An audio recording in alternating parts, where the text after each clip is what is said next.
विक्रम सिंह जी, दरअसल मैं दर्शकों को यह भी बता दूं और आपके लिए भी ये जानकारी होगी, जो मैंने आज पहला सवाल बनाया, 10 साल में क्या बदला, कावड़ पर इतना हल्ला, वो मैंने आपको ध्यान में रखते हुए ये सवाल बनाया, क्योंकि 10 साल पहले की ही बात है, उससे थोड़ा सा वक्त ज्यादा है। आप इसी उत्तर प्रदेश के डीजीपी थे, सबसे आला पुलिस अधिकारी, आराम से कावड़ होता था, कोई दिक्कत नहीं, कोई शुद्धता का सवाल नहीं, कोई थूक जिहाद नहीं, कोई पहचान उजागर करने की बात नहीं। तो आज इतना हल्ला क्यों हो रहा है विक्रम सिंह जी? संदीप जी नमस्कार, सभी विद्वान पैनलिस्ट को मेरा नमस्कार। आपने बिल्कुल सही कहा, way there is a will there is a way. जहां इच्छा शक्ति हो तो सब काम आसान होता है।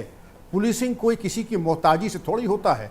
पुलिसिंग होती है कि चप्पे चप्पे पे क्या हो रहा है ये मान के चलिए कि पूरे रूट में जो भी दुकानें हैं, जो भी खोंचे हैं, सबकी जानकारी एलआईयू को, स्थानीय चौकी, बीट कांस्टेबल को होती है।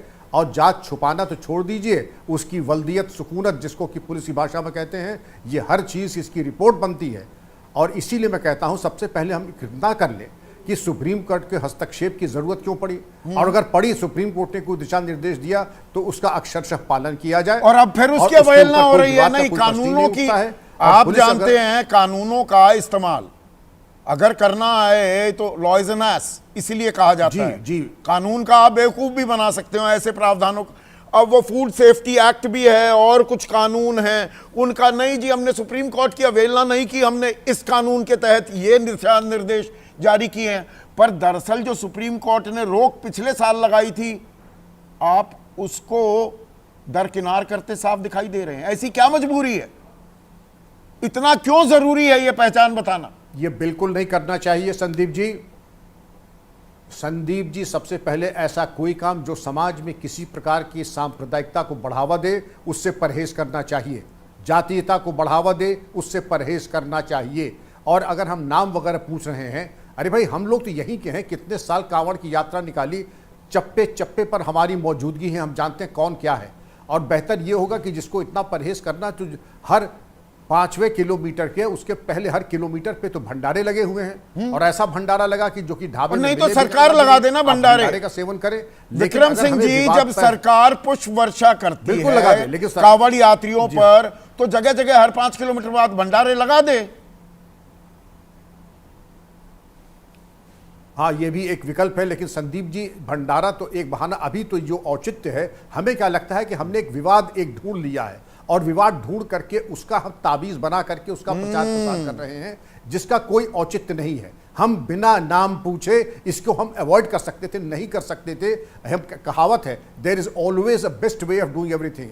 किसी भी कार्य को करने का एक सर्वश्रेष्ठ तरीका है, और इसका विलोम होगा किसी भी कार्य को सबसे घटिया तरीके से करने का भी तरीका है, वो ये है जातीयता ले आओ, कपड़े उतरवा लो।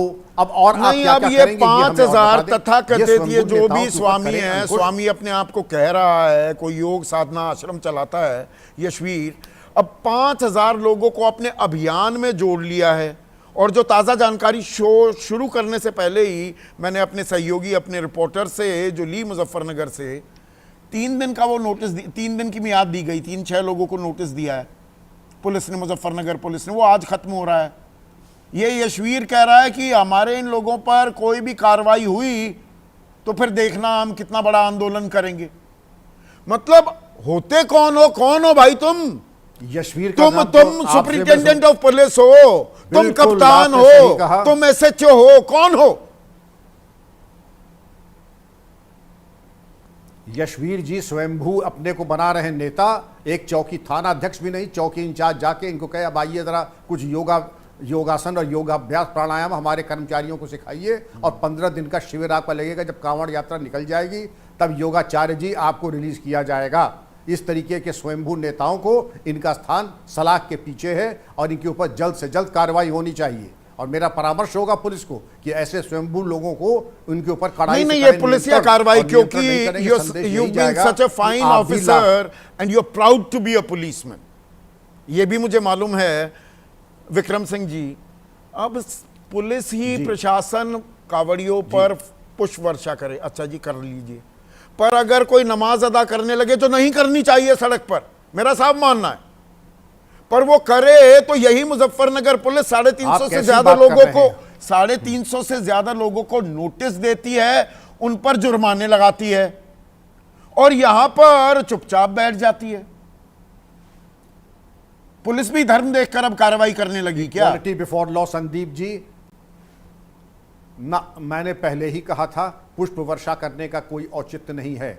वर्दी में बैठ के कांवड़ियों के पैर का सेवन और पैर दबाना ये औचित्यपूर्ण नहीं है। और ये वही अधिकारी हैं जिन्होंने शायद माता पिता के तो पैर कभी छुए ना होंगे, दबाए होंगे, लेकिन कांवड़ियों के लिए अपने स्वार्थ सिद्धि के लिए उनके पैर धो रहे कर रहे हैं। एक चीज, और इक्वालिटी बिफोर लॉ, लॉ कानून के सामने सब बराबर हैं।